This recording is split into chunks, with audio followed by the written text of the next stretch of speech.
ਵਾਹਿਗੁਰੂ।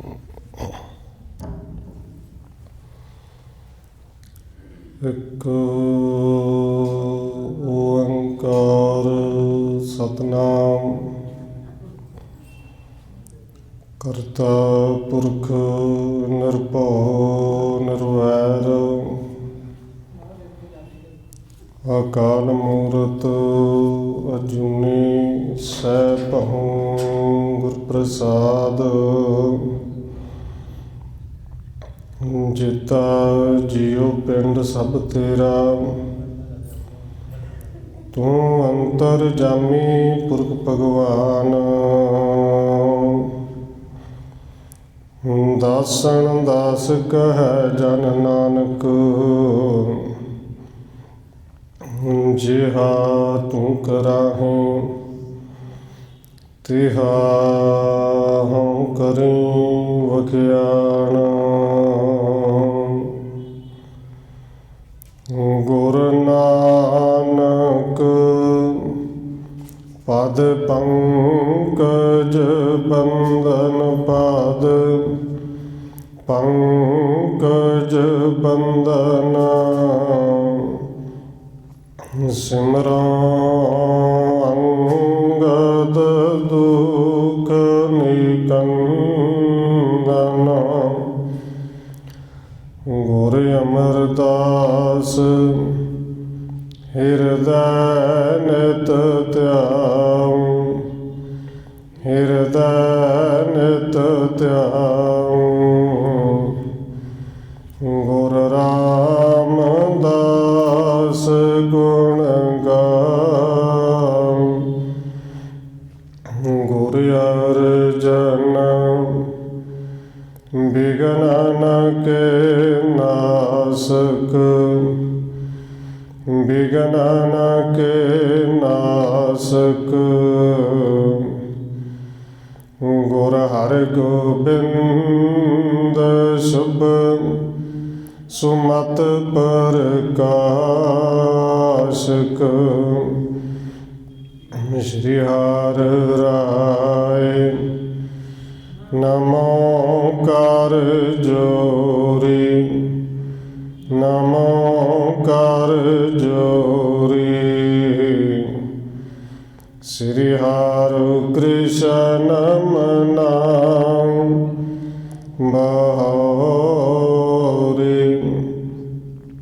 ਗੁਰੂ ਤੇਗ ਬਹਾਦਰ ਪਰਮ ਕਿਰਪਾਲਾ ਜੀ, ਪਰਮ ਕਿਰਪਾਲਾ। ਗੁਰੂ ਗੋਬਿੰਦ ਸਿੰਘ ਬਿਸਾਲਾ, ਤਰੋਂ ਤਾਰਾ ਪਰ ਪੁਨ ਪੁਨ ਸੀਸਾ ਜੀ, ਪੁਨ ਪੁਨ ਸੀਸਾ। ਬੰਦੋ ਬਾਰ ਬਾਰ ਜਗਦੀਸ਼ਾ, ਤਰੋਂ ਤਾਰਾ ਪਰ ਪੁਨ ਪੁਨ ਸੀਸਾ ਜੀ, ਪੁਨ ਪੁਨ ਸੀਸਾ। ਬੰਦੋ ਬਾਰ ਬਾਰ ਜਗਦੀਸ਼ਾ।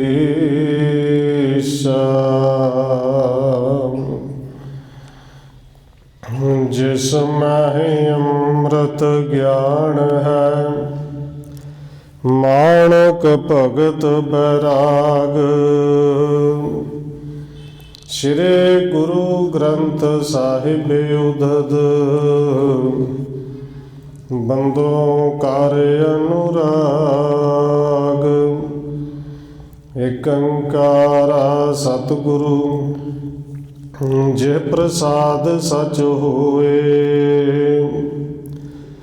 ਵਾਹਿਗੁਰੂ ਜੀ ਕੀ ਫਤਿਹ ਹੈ, ਬਿਘਨ ਬਿਨਾਸਣ ਸੋਏ। ਏਕ ਓੰਕਾਰਾ ਸਤਿਗੁਰੂ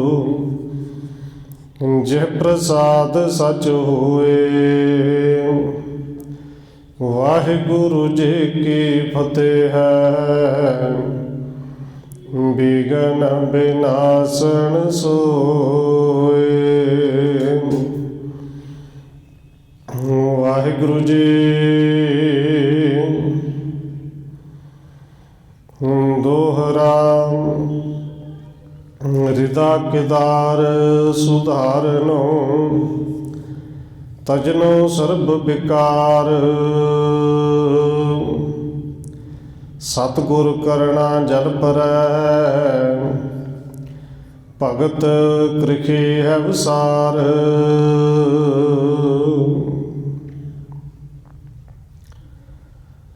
ਪਰਮ ਸਨਮਾਨਯੋਗ ਸਤਿਗੁਰੂ ਚਵਰ ਛਤਰ ਤਖਤ ਦੇ ਮਾਲਕ ਹਾਜ਼ਰਾ ਹਜ਼ੂਰ ਜ਼ਾਹਰਾ ਜ਼ਹੂਰ ਸ਼ਬਦ ਗੁਰੂ ਜੁਗੋਂ ਜੋਗਾ ਟਲ ਸਤਿਗੁਰੂ ਧੰਨ ਸ਼੍ਰੀ ਗੁਰੂ ਗ੍ਰੰਥ ਸਾਹਿਬ ਮਹਾਰਾਜ ਸੱਚੇ ਪਾਤਸ਼ਾਹ ਜੀ ਦੀ ਪਾਵਨ ਪਵਿੱਤਰ ਹਜ਼ੂਰੀ ਅੰਦਰ ਜੁੜ ਬੈਠੇ ਸਤਸੰਗੀ ਜਨੋ, ਆਪ ਜੀ ਵੱਡੇ ਭਾਗਾਂ ਵਾਲੇ ਹੋ ਜੋ ਸਤਿਕਾਰਯੋਗ ਪੂਜਨੀਕ ਧੰਨ ਮਾਤਾ ਰਾਜਕੌਰ ਜੀ ਦੇ ਪਾਵਨ ਅਸਥਾਨ ਗੁਰਦੁਆਰਾ ਮੰਜੀ ਸਾਹਿਬ ਵਿਖੇ ਸ਼ਾਮਾਂ ਦੇ ਦੀਵਾਨਾਂ ਦੀਆਂ ਹਾਜ਼ਰੀਆਂ ਭਰ ਰਹੇ ਹੋ। ਆਓ ਰੋਜ਼ਾਨਾ ਦੀ ਤਰ੍ਹਾਂ ਧੰਨ ਗੁਰੂ ਨਾਨਕ ਦੇਵ ਸੱਚੇ ਪਾਤਸ਼ਾਹ ਜੀ ਦੀ ਚੱਲ ਰਹੀ ਲੜੀਵਾਰ ਇਤਿਹਾਸ ਕਥਾ ਦੇ ਨਾਲ ਅਗਲੇਰੀ ਸਾਂਝ ਪਾਉਣ ਤੋਂ ਪਹਿਲਾਂ ਅਸੀਸ ਬਖਸ਼ਿਸ਼ ਕਰੋ ਜੀ। ਰਸਨਾ ਨੂੰ ਕਰੋ ਪਵਿੱਤਰ, ਜਿਤਨੇ ਵੀ ਜੁੜ ਬੈਠੇ ਹੋ ਲਵਾਓ ਹਾਜ਼ਰੀ, ਆਖੋ ਜੀ ਵਾਹਿਗੁਰੂ ਜੀ ਕਾ ਖਾਲਸਾ ਵਾਹਿਗੁਰੂ ਜੀ ਕੀ ਫਤਿਹ। ਦੋਹਰਾ ਹਿਰਦਾ ਕਿਦਾਰ ਸੁਧਾਰਨੋ। ਤਜਨੋ ਸਰਬ ਵਿਕਾਰ। ਸਤਿਗੁਰ ਕਰਣਾ ਜਲ ਪਰੈ। ਭਗਤ ਕ੍ਰਿਖੇ ਹੈ ਵਿਸਾਰ।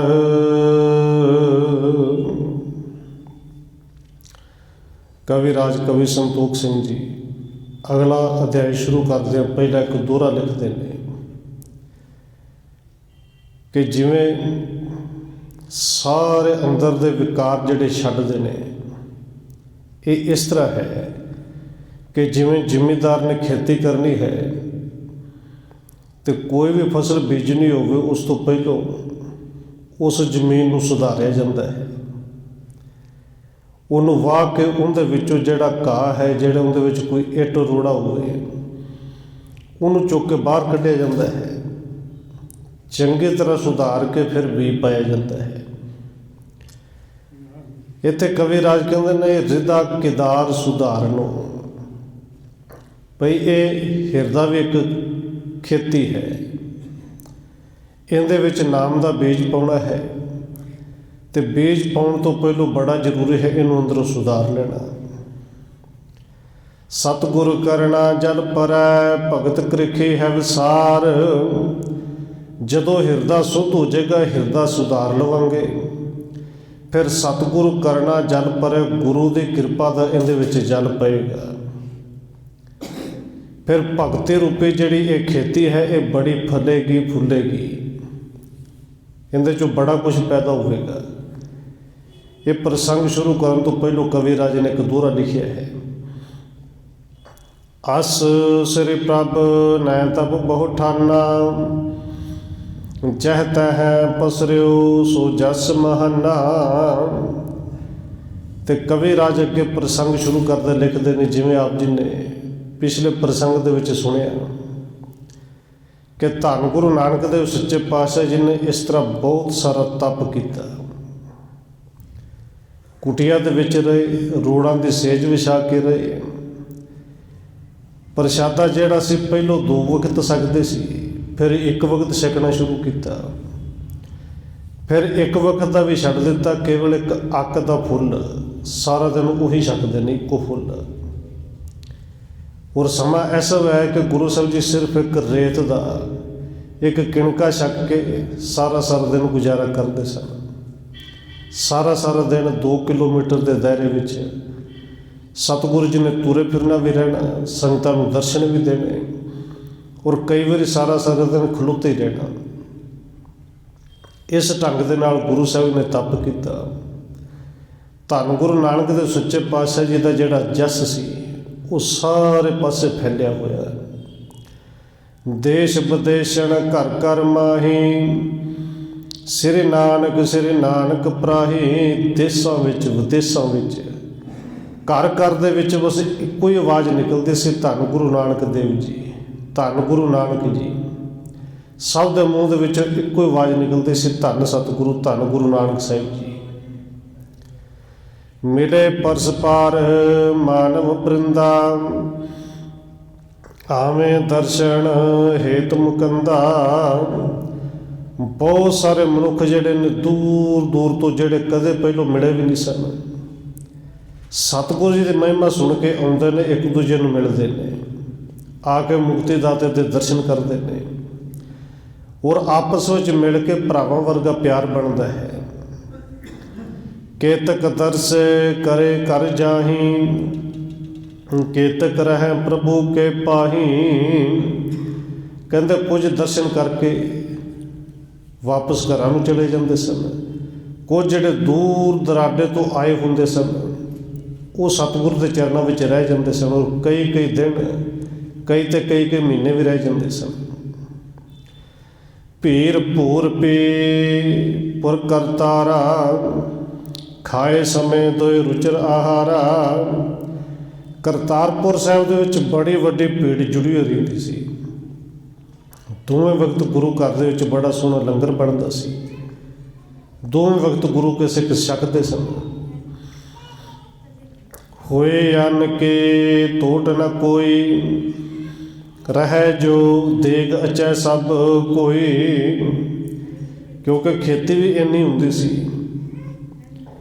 ਜ਼ਮੀਨ ਵੀ ਇੰਨੀ ਸੀ, ਔਰ ਸੇਵਾ ਕਰਨ ਵਾਲਿਆਂ ਦੀ ਵੀ ਗਿਣਤੀ ਕੋਈ ਨਹੀਂ ਸੀ।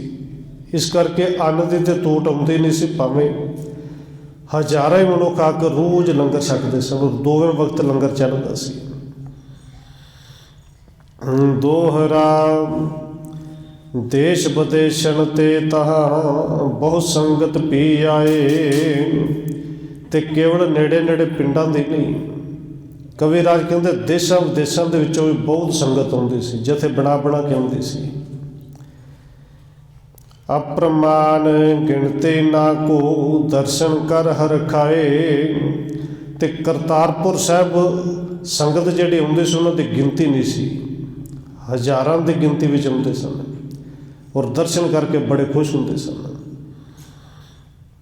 ਇਸ ਬਿਦ ਕੇਤਕ ਬਰਖ ਬਿਤਾਏ, ਨਾਮਦਾਨ ਇਸ਼ਨਾਨ ਦ੍ਰਿੜਾਏ।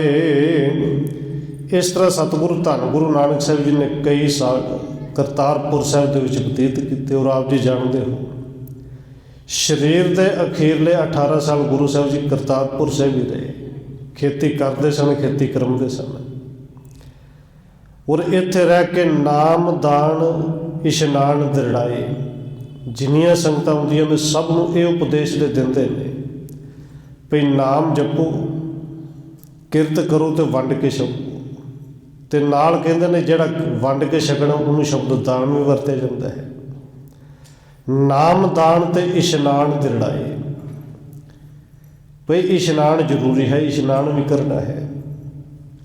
ਔਰ ਪਿੱਛੇ ਭਾਈ ਮਾਨਸੋਹ ਨੂੰ ਗੁਰੂ ਸਾਹਿਬ ਜੀ ਨੇ ਇਸ਼ਨਾਨ ਦਾ ਫਲ ਕੀ ਹੈ ਇਹ ਵੀ ਦੱਸਿਆ ਸੀ, ਆਪ ਜੀ ਨੇ ਸਰਵਣ ਵੀ ਕੀਤਾ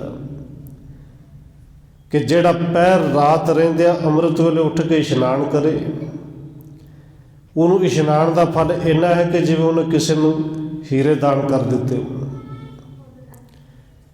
ਜਿਹੜਾ 2 ਘੰਟੇ ਰਾਤ ਰਹਿੰਦਿਆਂ ਉੱਠ ਕੇ ਇਸ਼ਨਾਨ ਕਰੇ, ਉਹਨੂੰ ਇੰਨਾ ਫਲ ਹੈ ਕਿ ਜਿਵੇਂ ਕਿਸੇ ਨੂੰ ਸੋਨਾ ਦਾਨ ਕਰ ਦਿੱਤਾ ਹੋਵੇ। ਔਰ ਜਿਹੜਾ 1 ਘੰਟਾ ਕੋ ਪਹਿਲਾਂ ਉੱਠ ਕੇ ਇਸ਼ਨਾਨ ਕਰ ਲਵੇ, ਸੂਰਜ ਚੜ੍ਹਨ ਤੋਂ ਘੰਟਾ ਪਹਿਲਾਂ, ਉੱਥੇ ਗੁਰੂ ਸਾਹਿਬ ਜੀ ਕਹਿੰਦੇ ਸੀ ਸਮਝੋ ਉਹਨੇ ਚਾਂਦੀ ਦਾਨ ਕਰ ਦਿੱਤੀ, ਦੁੱਧ ਦਾਨ ਕਰ ਦਿੱਤਾ, ਇੰਨਾ ਫਲ ਹੈ। ਤੇ ਭਾਈ ਮਾਨਸੋਹ ਨੇ ਪੁੱਛਿਆ ਸਤਿਗੁਰੂ ਜੇ ਕੋਈ ਸੂਰਜ ਚੜ੍ਹੇ ਉਸ ਕੇ ਇਸ਼ਨਾਨ ਕਰੇ तो गुरु साहब जी कहते फल तो उनका भी मिलता है, पर उनका सिर्फ शरीर तक ही है। उन्होंने इशनान ना कही, उन्होंने नहाना ही कह दिए कि उनके नाल फल ये मिलता कि शरीर जिहड़ा वो साफ हो जाता है, इस तो वध कुछ नहीं। सतगुरु जी सारे तीन उपदेश देंदे ने, नाम दान ते इशनान दृढ़ करवाते हैं। जह तह कीर्तन की तुण होते, सुमत भगत मैं अधिक उदोते। जिथे किथे धन गुरु नानक देव सच्चे पातशाह जी के शब्दों का कीर्तन, कीर्तन की धुन ही आवाज़ धुनी सुनाई देती सी, घर घर दे विच कीर्तन होंदा सी। हर एक गुरु का सिख आपो अपने हिसाब के नाल भी शब्द नूं पढ़ते हैं, गाउंदे ने, सुनते हैं। जय जयकार करें चहुं फेरे, होए शब्द अभ्यास कनेरे।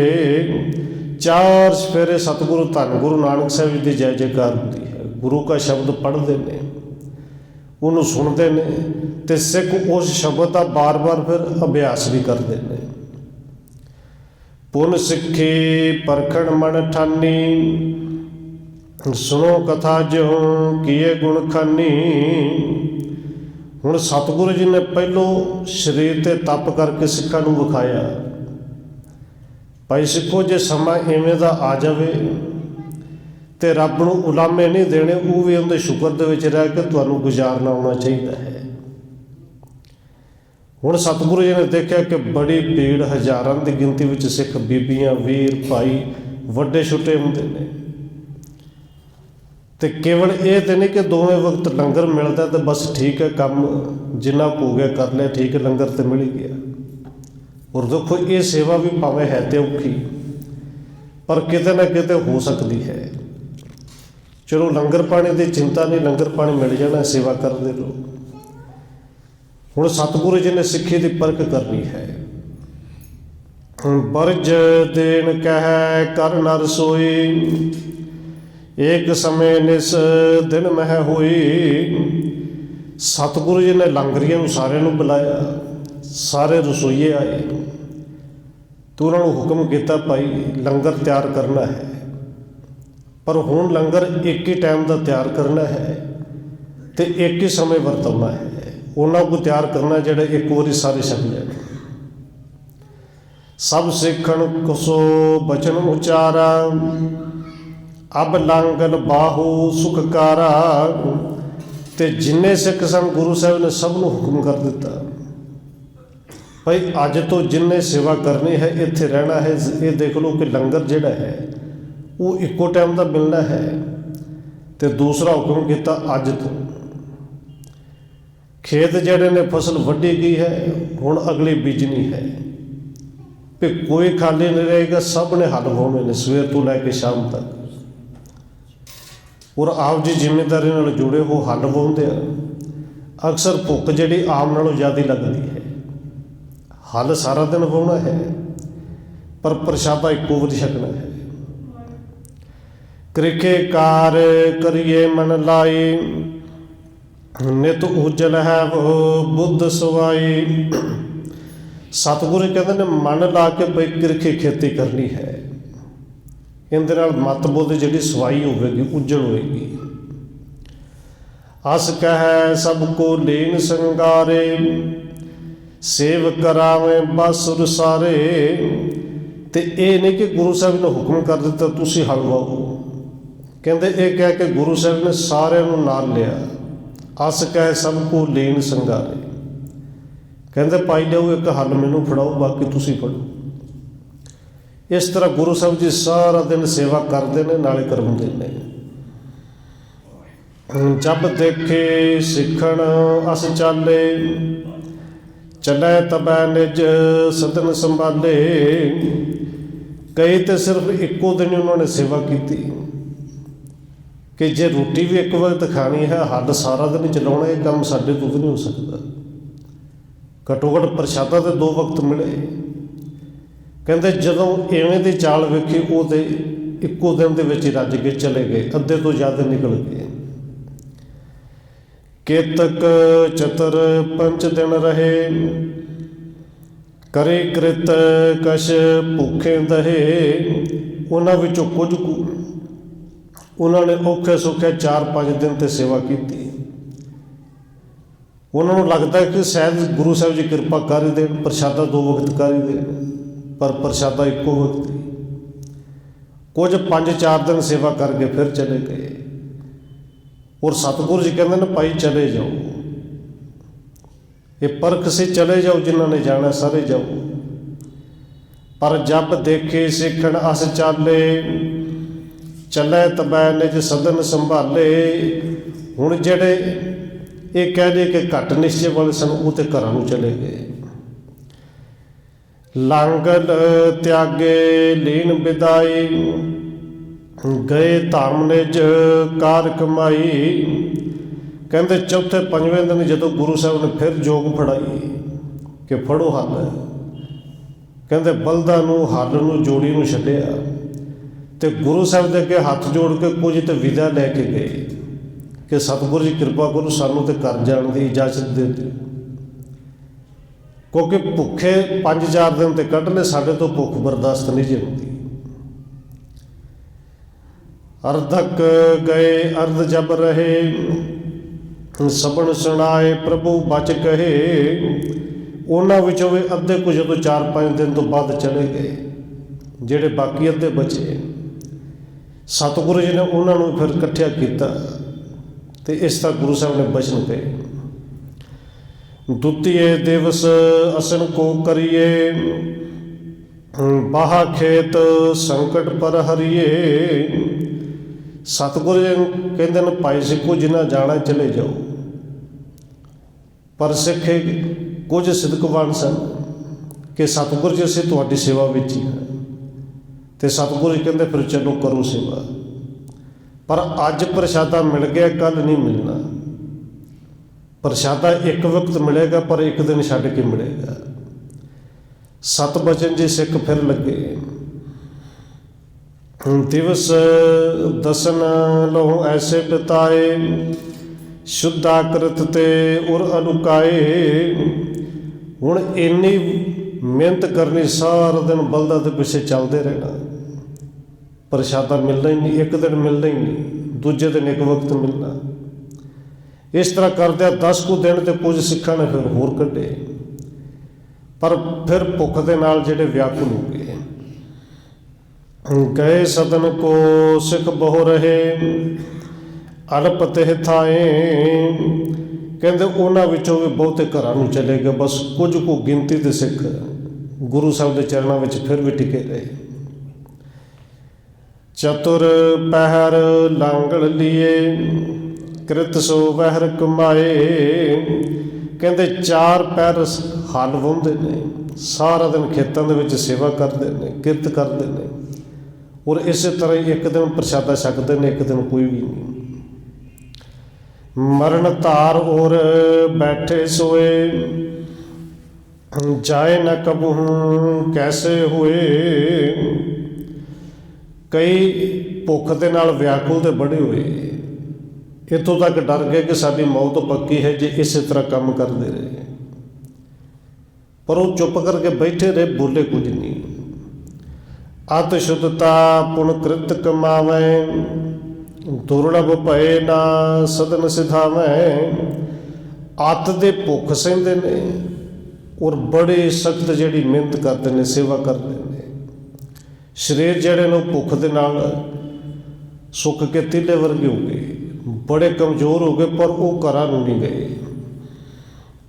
प्रभ तब भणियो असन नित कीजै, जानते सिख तृप्तै सुख दीजै। हुण गुरु साहब जी ने देखा कि इन्नी जिहड़ी परख है वो बहुत है कि 2 दिन बाद एक टाइम प्रशादा छकना, सारा दिन हल वाहुणा। इहदा मतलब चलो इन्नी कुछ सिक्खी ठीक है। सतगुरु जी ने हुक्म कर दिता कि भाई अज तो प्रशादा 2 वक्त ही छकिया करो, रोज़ छकिया करो, पर सेवा करते रहना है। प्रशादा रज के छकना, जिन्नी लोड़ उन्ना छकना है। होण लग्यो नित बहुर आहारा, ਤ੍ਰਿਪਤੈ ਖਾਏ ਸੋ ਰੁਚਿਰ ਪੁਨ ਸਾਰਾ। ਕਹਿੰਦੇ ਹੁਣ ਅੱਗੇ ਦੀ ਤਰ੍ਹਾਂ ਦੋਵੇਂ ਵਕਤ ਪ੍ਰਸ਼ਾਦਾ ਤਿਆਰ ਹੋਣ ਲੱਗਿਆ। ਸਿੱਖ ਜਿਹੜੇ ਨੇ ਰੱਜ ਕੇ ਦੋਵੇਂ ਵਕਤ ਛਕਦੇ ਨੇ। ਦੇਖੋ ਅੱਜ ਸਮਾਂ ਭਾਵੇਂ ਆਪਾਂ 3 ਵਕਤ ਛਕਦੇ ਹਾਂ, ਪਰ ਪੁਰਾਣੇ ਬਜ਼ੁਰਗ ਅੱਜ ਵੀ 2 ਵਕਤ ਛਕਦੇ ਨੇ। ਪ੍ਰਸ਼ਾਦਾ ਦੋਵੇਂ ਵਕਤ ਛਕਦੇ ਨੇ, ਲੋੜ ਅਨੁਸਾਰ ਛਕਦੇ ਨੇ। ਔਰ ਇਹ ਜਿਹੜੀ ਸਿੱਖੀ ਦੀ ਪਰਖ ਹੈ, ਇਹ ਤਾਂ ਭਾਈ ਮੰਝ ਦੀ ਕਿਰਪਾ ਹੋਈ ਕਿ ਆਪ ਤੋਂ ਸਿੱਖੀ ਵਿੱਚੋਂ ਪਾਸ ਹੋਏ ਸਨ। ਔਰ ਧੰਨ ਗੁਰੂ ਅਰਜਨ ਦੇਵ ਸੱਚੇ ਪਾਤਸ਼ਾਹ ਦੇ ਚਰਨਾਂ 'ਚ ਇੱਕ ਬੇਨਤੀ ਕਰ ਗਏ ਸਨ। ਘਾਲਣਾ ਘਾਲ ਕੇ ਜਦੋਂ ਪਰਖ ਦੇ ਵਿੱਚੋਂ ਪਾਸ ਹੋਏ ਤੇ ਸਤਿਗੁਰੂ ਕਹਿੰਦੇ ਨੇ ਭਾਈ ਮੰਝ ਕੁਛ ਮੰਗ। ਤੇ ਭਾਈ ਮੰਝ ਨੇ ਪਤਾ ਮੰਗਿਆ ਕੀ ਸੀ ਕਿ ਸਤਿਗੁਰੂ ਜੀ ਆਪਣੇ ਸਿੱਖਾਂ ਦੇ ਇੰਨੇ ਸਖਤ ਪਰਜੇ ਨਾ ਪਾਇਆ ਕਰੋ, ਇਹ ਸਾਰਿਆਂ ਤੋਂ ਪਾਸ ਨਹੀਂ ਹੁੰਦੇ। ਇਹ ਤੇ ਭਾਈ ਮੰਝ ਸਾਡੇ ਤੇ ਕਿਰਪਾ ਕਰ ਗਿਆ, ਪਰ ਪਰਚੇ ਸਮੇਂ ਤੇ ਪੈਂਦੇ ਰਹੇ। ਸਗਰੇ ਦਿਵਸ ਕਰੈ ਕਿਰਖਕਾਰੀ, ਭਏ ਖੇਤ ਹਰਿਆਵਲ ਭਾਰੀ। ਕਹਿੰਦੇ ਸਾਰਾ ਦਿਨ ਸਿੱਖਾਂ ਨੇ ਖੇਤੀ ਕੀਤੀ, ਮਿਹਨਤ ਕੀਤੀ, ਸਮਾਂ ਪਿਆ। ਖੇਤ ਜਿਹੜੇ ਸੀ ਹਰੇ ਭਰੇ ਹੋ ਗਏ, ਫਸਲ ਉੱਗੀ। ਕਰ ਮਿਹਨਤ ਸਭ ਅੰਨ ਪਕਾਏ, ਗੁਰ ਸਮੀਪ ਅਸ ਬਚਨ ਅਲਾਏ। ਕਹਿੰਦੇ ਕੋਈ 4-5 ਮਹੀਨੇ ਲਗਾਤਾਰ ਮਿਹਨਤ ਕਰਕੇ ਅਨਾਜ ਜਿਹੜਾ ਸੀ ਉਹ ਪਕਾਇਆ, ਫਸਲ ਪੱਕ ਗਈ। ਤੇ ਕੁਝ ਸਿੱਖ ਸਤਿਗੁਰੂ ਧੰਨ ਗੁਰੂ ਨਾਨਕ ਸਾਹਿਬ ਦੇ ਚਰਨਾਂ ਵਿੱਚ ਆਏ। ਉਹਨਾਂ ਨੇ ਹੱਥ ਜੋੜ ਕੇ ਬੇਨਤੀ ਕੀਤੀ, ਕਿਰਪਾ ਤੁਮਾਰੀ ਤੇ ਕਿਰਖ ਪਾਕੀ, ਅਬ ਕੈਸੇ ਹੈ ਆਇਸ ਤਾਕੀ। ਹੱਥ ਜੋੜ ਕੇ ਕਹਿੰਦੇ ਨੇ ਸਤਿਗੁਰੂ ਜੀ ਤੁਹਾਡੀ ਕਿਰਪਾ ਦੇ ਨਾਲ ਜਿਹੜੀ ਫਸਲ ਬੀਜੀ ਸੀ ਉਹ ਪੱਕ ਕੇ ਤਿਆਰ ਹੋਈ ਹੈ। ਹੁਣ ਅੱਗੇ ਆਪ ਜੀ ਦੀ ਆਗਿਆ ਕੀ ਹੈ, ਆਪ ਜੀ ਦਾ ਹੁਕਮ ਕੀ ਹੈ। ਸਤਿਗੁਰ ਕਹਿਓ ਬਾੜ ਸਭ ਲੀਜੈ, ਨਹਿ ਗਾਹੋ ਖਲਵਾਰੇ ਕੀਜੈ। ਸਤਿਗੁਰੂ ਜੀ ਮੁਸਕਰਾਏ ਤੇ ਕਹਿੰਦੇ ਭਾਈ ਸਿੱਖੋ ਜਦੋਂ ਪੱਕ ਜੇ ਫਿਰ ਵੱਢ ਲੈਣੀ ਚਾਹੀਦੀ ਹੈ, ਵੱਢ ਲਓ। ਪਰ ਨਾਲ ਹੀ ਕਹਿੰਦੇ ਨੇ ਕਿਉਂਕਿ ਆਪ ਜੀ ਜਾਣਦੇ ਹੋ ਕਿ ਉਦੋਂ ਕਣਕ ਅਨਾਜ ਵਗੈਰਾ ਜਿਹੜਾ ਸੀ ਉਹ ਬਲਦਾਂ ਨਾਲ ਹੀ ਗਾਇਆ ਜਾਂਦਾ ਸੀ।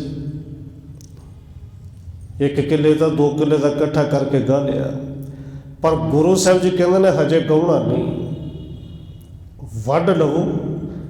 ਵੱਢ ਕੇ ਖਲਵਾਰੇ ਲਾ ਲਓ, ਵੱਡੇ ਢੇਰ ਲਾ ਲਓ, ਫਸਲ ਸਾਰੀ ਵੱਢ ਲਓ, ਗਾਉਣਾ ਨਹੀਂ। ਪਾਏ ਰਜਾਏ ਦਾਤ ਲੈ ਦਾਸਾ, ਲਾਗੇ ਲੂਣਨ ਜਹਾਂ ਤ੍ਰਿਖ ਰਾਸਾ। ਹੁਣ ਸਿੱਖਾਂ ਨੇ ਤਾਂ ਹੁਕਮ ਮੰਨਣਾ ਸੀ। ਸਤਿਗੁਰੂ ਦਾ ਹੁਕਮ ਮੰਨਿਆ, ਸੇਵਕਾਂ ਨੇ ਦਾਤੀਆਂ ਲਈਆਂ, ਫਸਲ ਜਿਹੜੀ ਸੀ ਉਹ ਵੱਢਣੀ ਸ਼ੁਰੂ ਕਰ ਦਿੱਤੀ। ਵੱਢ ਕੇ ਢੇਰ ਲਾ ਦਿੱਤੇ। ਬਾੜ ਕੇ ਖੇਤਨ ਸਾਰੇ, ਲਾਏ ਅਧਿਕ ਊਚ ਖਲਵਾਰੇ।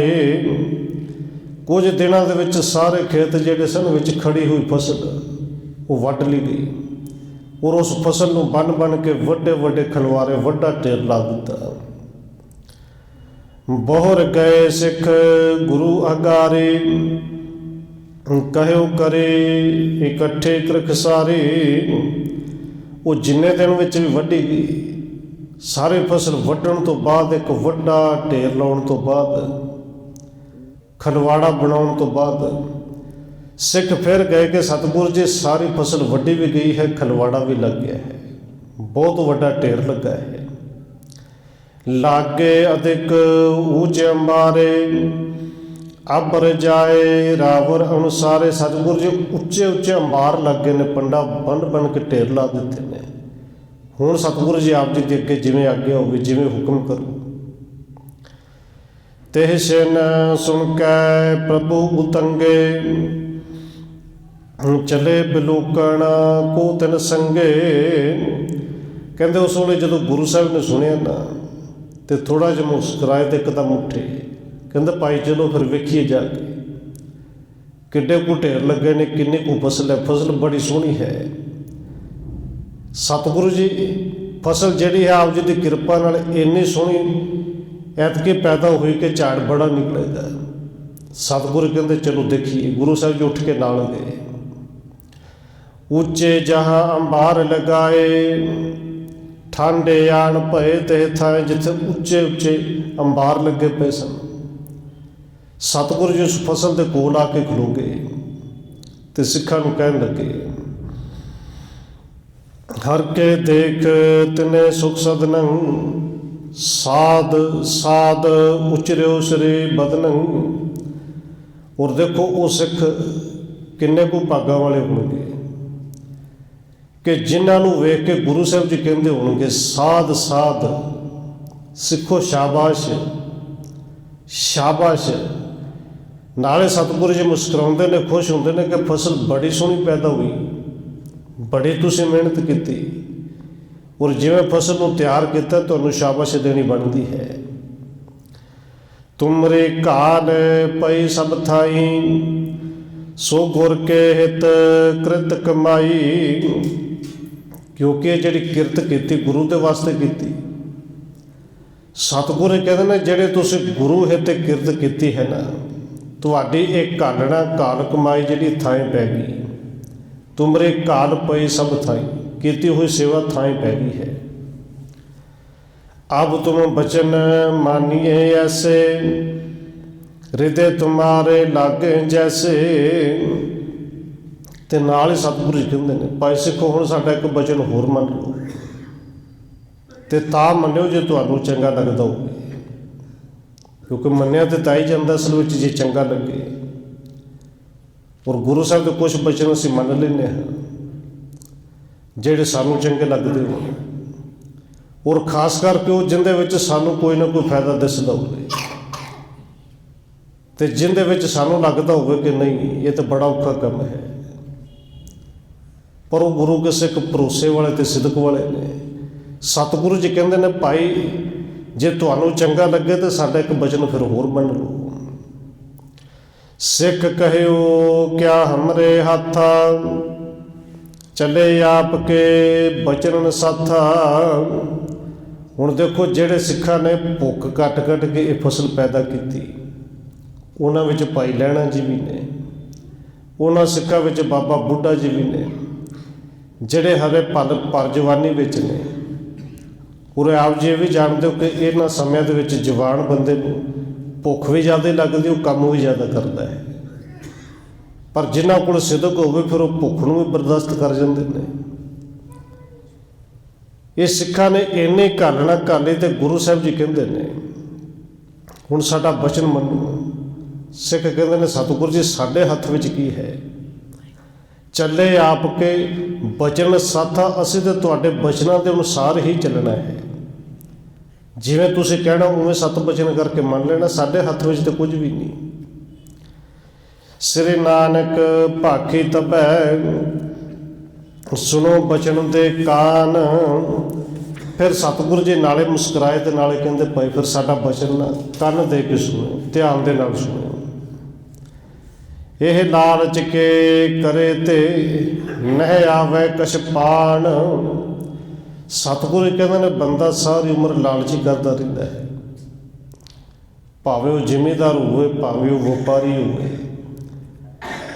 ਕਿ ਜ਼ਿਮੀਂਦਾਰ ਦਾ ਲਾਲਚ ਇਹ ਹੈ ਕਿ ਫਸਲ ਜੇ ਐਤਕੀ 20 ਕੁਇੰਟਲ ਨਿਕਲੀ ਹੈ ਤੇ ਫਿਰ ਉਹ ਲਾਲਚ ਵਿੱਚ ਕਿ 25 ਕੁਇੰਟਲ ਨਿਕਲ ਆਏ, ਫਿਰ ਜਿੰਨੀਆਂ ਮਰਜ਼ੀ ਸਪਰੇਆਂ ਪਾਉਣੀਆਂ ਪੈਣ, ਜਿੰਨੀਆਂ ਮਰਜ਼ੀ ਦਵਾਈਆਂ ਪਾਉਣੀਆਂ ਪੈਣ।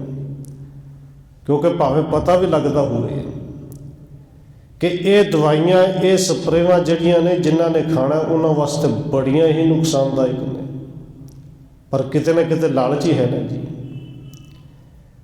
ਔਰ ਜਿੱਥੋਂ ਤੱਕ ਮੈਨੂੰ ਯਾਦ ਹੈ, ਅੱਜ ਤੋਂ 25-30 ਸਾਲ ਪਹਿਲੋਂ ਜਾਈਏ ਤੇ ਇੰਨੀਆਂ ਕਣਕਾਂ ਇੰਨੇ ਨੇ ਕੁਇੰਟਲ ਥੋੜ੍ਹੀ ਨਿਕਲਦੀਆਂ ਸਨ, ਸਪਰੇਆਂ ਘੱਟ ਸਨ। ਖੈਰ ਸਤਿਗੁਰੂ ਜੀ ਕਿਰਪਾ ਕਰਦੇ ਨੇ, ਸਮਝਾਉਂਦੇ ਨੇ, ਭਾਈ ਜਿਹੜਾ ਲਾਲਚ ਹੈ ਨਾ, ਲਾਲਚ ਕਰਕੇ ਬੰਦੇ ਦੇ ਹੱਥ ਹੁੰਦਾ ਫਿਰ ਵੀ ਕੁਝ ਨਹੀਂ, ਜਿੰਨਾ ਮਰਜ਼ੀ ਕਰ ਲਈਏ। ਛਕਣਾ ਤੇ 2 ਵਕਤ ਦਾ ਪ੍ਰਸ਼ਾਦਾ ਹੀ ਹੈ, ਉਹ ਭਾਵੇਂ ਜੋੜਦੀ ਜਿੰਨਾ ਮਰਜ਼ੀ ਰੱਖ ਲਈ, ਜਿੰਨਾ ਮਰਜ਼ੀ ਛਕਣਾ ਫਿਰ ਵੀ 2 ਵਕਤ ਦਾ ਪ੍ਰਸ਼ਾਦਾ, ਭਾਵੇਂ ਰੋਜ਼ ਕਮਾ ਕੇ ਛਕ ਲਈਏ। ਲੀਜੈ ਪਾਵਕ ਫੂਕੋ ਸਾਰੇ, ਔਰ ਲਾਲਚ ਕੋ ਦੇਹੋ ਬੇਦਾਰੇ। ਸਤਿਗੁਰੂ ਜੀ ਕਹਿੰਦੇ ਨੇ ਭਾਈ ਸਿੱਖੋ ਆਪਣੇ ਅੰਦਰ ਦੇ ਲਾਲਚ ਨੂੰ ਬਿਲਕੁਲ ਛੱਡ ਦਿਓ। ਹੁਣ ਸਿੱਖਾਂ ਦਾ ਉੱਥੇ ਲਾਲਚ ਕੀ ਹੈ ਜੀ?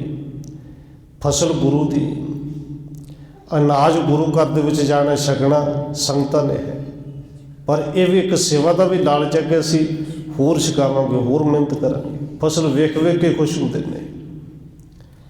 ਹੁਣ ਸਤਿਗੁਰੂ ਜੀ ਕਹਿੰਦੇ ਨੇ ਭਾਈ ਇਹ ਲਾਲਚ ਜਿਸ ਤਰ੍ਹਾਂ ਦਾ ਵੀ ਹੈ ਛੱਡ ਦਿਓ ਤੇ ਕਰੋ ਕੀ? ਲੀਜੈ ਪਾਵਕ ਫੂਕੋ ਸਾਰੇ, ਹੱਥ ਵਿੱਚ ਅੱਗ ਫੜੋ। ਇਹ ਜਿੰਨੀ ਫਸਲ ਵੱਡੇ ਵੱਡੇ ਢੇਰ ਲਾਏ ਨੇ ਵੱਢ ਵੱਢ ਕੇ ਸੁੱਕੀ ਹੋਈ ਹੈ, ਇਹਨੂੰ ਫੂਕ ਦਿਓ, ਅੱਗ ਲਾ ਦਿਓ। ਸੁਣ ਕੈ ਬਿਸਮਾਦੇ ਮਨ ਮਾਹੀ, ਅੰਨ ਰਾਸ ਕਿਉ ਸਰਬ ਫੁਕਾਹੀ।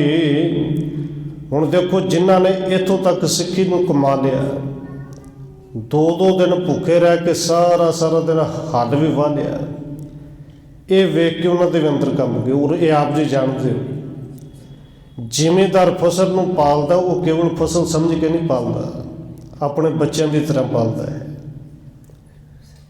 ਫਸਲ ਨੂੰ ਫੂਕਣਾ, ਆਪਣੇ ਹੱਥੀਂ ਅੱਗ ਲਾ ਦੇਣੀ, ਮਤਲਬ ਕਿ ਆਪਣੇ ਬੱਚਿਆਂ ਨੂੰ ਸਾੜ ਦੇਣਾ, ਬੜਾ ਔਖਾ ਕੰਮ ਸੀ। ਭਾਵੇਂ ਹੁਕਮ ਗੁਰੂ ਦਾ, ਫਸਲ ਗੁਰੂ ਦੀ, ਖੇਤੀ ਗੁਰੂ ਦੀ, ਪਰ ਕੁਝ ਨੇ ਉਹਨਾਂ ਦੇ ਮਨ ਵਿੱਚ ਤਰਕ ਆ ਗਿਆ ਕਿ ਗੁਰੂ ਸਾਹਿਬ ਜੀ ਇਹ ਸਾਰਾ ਇਹਨਾਂ ਅਨਾਜ ਸਾੜ ਕੇ ਸੁਆਹ ਕਿਉਂ ਕਰ ਦੇਣਾ ਚਾਹੁੰਦੇ ਨੇ।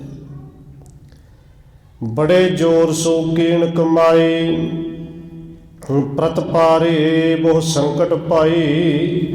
ਕਿ ਇੰਨੇ ਜ਼ੋਰ ਦੇ ਨਾਲ ਭੁੱਖੇ ਰਹਿ ਰਹਿ ਕੇ ਅਸੀਂ ਮਿਹਨਤ ਕਰ ਕਰਕੇ ਪੈਦਾ ਕੀਤੀ, ਇਹਨੇ ਦੁੱਖ ਝੱਲ ਝੱਲ ਕੇ ਨੂੰ ਪਾਲਿਆ, ਤੇ ਜੇ ਫੂਕਣੀ ਸੀ ਫਿਰ ਪੈਦਾ ਕਰਨ ਦੀ ਕੀ ਲੋੜ ਸੀ? ਕਈਆਂ ਦੇ ਅੰਦਰ ਤਰਕ ਆ ਗਿਆ।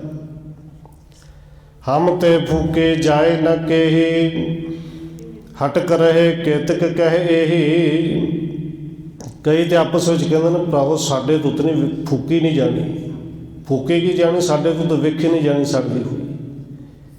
ਇਹ ਕਹਿ ਕੇ ਆਪਸ ਵਿੱਚ ਕੁਝ ਦੇ ਪਿੱਛੇ ਨੂੰ ਹਟ ਗਏ ਕਿ ਸਾਡੇ ਵੱਸ ਦਾ ਨਹੀਂ, ਅਸੀਂ ਨਹੀਂ ਅੱਗ ਲਾ ਸਕਦੇ। ਕਿਤਕ ਵਿਚਾਰਿਓ ਹਿਰਦੇ ਮਜਾਰਾ, ਹਮ ਤੋਂ ਸ੍ਰੀ ਗੁਰ ਬਚ ਅਨੁਸਾਰਾ। ਪਰ ਉਹਨਾਂ ਸਿੱਖਾਂ ਵਿੱਚ ਭਾਈ ਲਹਿਣਾ ਜੀ, ਭਾਈ ਬੁੱਢਾ ਜੀ, ਭਾਈ ਜੋਧ ਜੀ ਵਰਗੇ ਜਿਹੜੇ ਰਸੋਈਏ ਨੇ, ਉਹਨਾਂ ਨੇ ਵਿਚਾਰ ਕੀਤੇ ਅਸੀਂ ਤਾਂ ਗੁਰੂ ਦਾ ਹੁਕਮ ਹੀ ਮੰਨਣਾ ਹੈ। ਗੁਰੂ ਨੇ ਹੁਕਮ ਕੀਤਾ ਕਿ ਅਨਾਜ ਪੈਦਾ ਕਰਨਾ, ਬਸ ਹੱਲ ਵਾਹੁਣਾ ਤੇ ਵਾਹੁਣਾ ਹੈ। ਗੁਰੂ ਨੇ ਹੁਕਮ ਕੀਤਾ ਫਸਲ ਵੱਢ ਦਿਓ ਤੇ ਵੱਢ ਦਿਓ, ਤੇ ਜੇ ਗੁਰੂ ਦਾ ਹੁਕਮ ਹੈ ਫੂਕ ਦਿਓ ਤੇ ਭਾਈ ਫਿਰ ਫੂਕ ਦਿਓ। ਸਾਡੀ ਮਰਜ਼ੀ ਤੇ ਕਿਤੇ ਵੀ ਨਹੀਂ ਨਾ ਚੱਲਣੀ, ਨਾ ਅਸੀਂ ਚਲਾਉਣੀ ਹੈ। ਹਾਨ ਲਾਭ ਚਾਹੀਏ ਨਹ ਦੇਖਾ, ਆਏ ਸਮਾਨੇ ਇਹੀ ਵਸਿੱਖਾ। ਉਹਨਾਂ ਭਰੋਸੇ ਵਾਲੇ ਸਿੱਖਾਂ ਨੇ ਵਿਚਾਰ ਕੀਤੀ ਕਿ ਨਹੀਂ ਭਈ ਸਾਨੂੰ ਹਾਨ ਤੇ ਲਾਭ ਨਹੀਂ ਵੇਖਣਾ ਚਾਹੀਦਾ, ਨੁਕਸਾਨ ਨਫਾ ਨਹੀਂ ਵੇਖਣਾ ਚਾਹੀਦਾ, ਸਾਨੂੰ ਤਾਂ ਸਿਰਫ ਗੁਰੂ ਦੀ ਆਗਿਆ ਜਿਹੜੀ ਹੈ ਉਹ ਮੰਨ ਲੈਣੀ ਚਾਹੀਦੀ ਹੈ। ਹੁਣ ਗੁਰੂ ਸਾਹਿਬ ਦੀ ਇਹ ਆਗਿਆ ਸਿੱਖਾਂ ਨੇ ਫਿਰ ਜਿਵੇਂ ਮੰਨੀ, ਅੱਗੇ ਜਿਵੇਂ ਗੁਰੂ ਸਾਹਿਬ ਨੇ ਕਿਰਪਾ ਕਰਨੀ ਹੈ ਉਹ ਪ੍ਰਸੰਗ ਆਪਾਂ ਅਗਲੇ ਦਿਨਾਂ ਦੇ ਵਿੱਚ ਵਿਚਾਰਾਂਗੇ। ਇੱਥੇ ਸਿੱਖਾਂ ਦੀ ਪਰਖ ਹੋ ਰਹੀ ਹੈ ਔਰ ਬੇਨਤੀ ਕਰਦੇ ਇਹ ਪਰਖ, ਕਿਉਂਕਿ ਹੁਣ ਇਹ ਧੰਨ ਗੁਰੂ ਨਾਨਕ ਦੇਵ ਸੱਚੇ ਪਾਤਸ਼ਾਹ ਦਾ ਇਤਿਹਾਸ ਜਿਹੜਾ ਕਵੀ ਸੰਤੋਖ ਸਿੰਘ ਜੀ ਨੇ ਲਿਖਿਆ, ਇਹ ਸੰਪੂਰਨਤਾ ਵਾਲੇ ਪਾਸੇ ਹੈ। ਸਤਿਗੁਰੂ ਜੀ ਨੇ ਸਰੀਰ ਛੱਡਣ ਤੋਂ ਪਹਿਲੋਂ ਪਰਖ ਕਰਕੇ ਭਾਈ ਲਹਿਣਾ ਜੀ ਨੂੰ ਗੁਰਤਾ ਗੱਦੀ ਬਖਸ਼ਣੀ ਹੈ। ਔਰ ਇਹ ਪਰਖ ਅੱਗੇ ਗੁਰੂ ਸਾਹਿਬ ਜੀ ਫਿਰ ਹੋਰ ਕਿਹੜੇ ਢੰਗ ਨਾਲ ਕਰਦੇ ਨੇ। ਜਿੱਥੇ ਦੂਸਰੇ ਸਿੱਖਾਂ ਨੂੰ ਕਹਿੰਦੇ ਭਾਈ ਚਲੇ ਜਾਓ, ਭਾਈ ਲਹਿਣਾ ਜੀ ਨੂੰ ਕਹਿੰਦੇ ਕਿ ਤੂੰ ਵੀ ਚਲਾ ਜਾ, ਪਰ ਭਾਈ ਲਹਿਣਾ ਜੀ ਸਨ ਜਿਹੜੇ ਨਹੀਂ ਗਏ। ਇੱਕੋ ਗੱਲ ਕਹਿੰਦੇ ਸਨ ਸਤਿਗੁਰੂ ਜੀ, ਲਹਿਣੇ ਦਾ ਤੇ ਘਰ ਹੀ ਗੁਰੂ ਨਾਨਕ ਦਾ ਘਰ, ਜਾਵਾਂ ਕਿੱਥੇ? ਉਹਦੇ ਬਚਨ ਫਿਰ ਗੁਰੂ ਸਾਹਿਬ ਨੇ ਕਹੇ ਸਨ, ਲਹਿਣਿਆ ਜੇ ਤੇਰਾ ਘਰ ਗੁਰੂ ਨਾਨਕ ਦਾ ਘਰ ਹੈ ਤੇ ਅੱਜ ਤੋਂ ਗੁਰੂ ਨਾਨਕ ਦਾ ਵਾਸਾ ਵੀ ਤੇਰੇ ਘਰ ਵਿੱਚ ਹੋਵੇਗਾ। ਸਤਿਗੁਰੂ ਜੀ ਕਿਰਪਾ ਅੱਗੇ ਜਿਵੇਂ ਕਰਨਗੇ ਆਪਾਂ ਵਿਚਾਰਾਂਗੇ। ਹੋਈਆਂ ਭੁੱਲਾਂ ਦੀ ਖਿਮਾ। ਆਓ 1-2 ਮਿੰਟ ਰਸਨਾ ਦੇ ਨਾਲ ਹਾਜ਼ਰੀ ਲਵਾਈਏ, ਫਿਰ ਸਮਾਪਤੀ ਹੈ ਜੀ। ਵਾਹਿਗੁਰੂ ਵਾਹਿਗੁਰੂ ਵਾਹਿਗੁਰੂ ਵਾਹਿਗੁਰੂ।